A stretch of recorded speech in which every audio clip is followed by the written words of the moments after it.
Malgré la pluie, l'eau continue de manquer. Bonjour monsieur, c'est la police de l'environnement de l'Office français de la biodiversité. On vient effectuer un contrôle, vous aviez fait une demande de dérogation pour le remplissage de votre piscine. La mission des 2 agents, vérifier que Steven respecte la réglementation. Il n'a pas eu le droit de remplir sa piscine en construction. Des contrôles de plus en plus fréquents. On est à une cinquantaine de contrôles avant la période de crise. Donc depuis le 2 août, entre une vingtaine et une trentaine de contrôles. Et effectivement, on rentre dans une phase qui est plutôt une phase de répression par rapport à la phase de prévention qu'on a eue et de pédagogie jusque-là. Les entreprises n'échappent pas au contrôle, comme cette station de lavage qui respecte l'arrêté préfectoral. Je vois qu'ils ont mis des barrières, donc normalement, à mon avis, il n'y a plus personne qui vient laver. Les pistes sont sèches ? Ouais.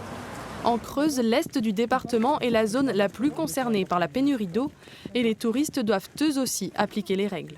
Vous êtes du 86, vous avez connaissance de la réglementation concernant la sécheresse en Creuse ? Non, parce que je lis pas les journaux, je suis en vacances.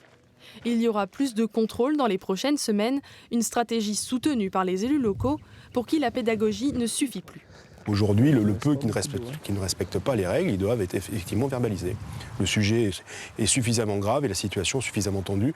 Je pense qu'on ne peut pas traiter les gens de façon différente. Il faut que tout le monde soit logé à la même enseigne. Ça me paraît logique sur un territoire. Un territoire où la ressource en eau restera limitée, car les températures vont augmenter dès la semaine prochaine. En cas de non-respect des règles, le contrevenant s'expose à une amende de 1 500 €.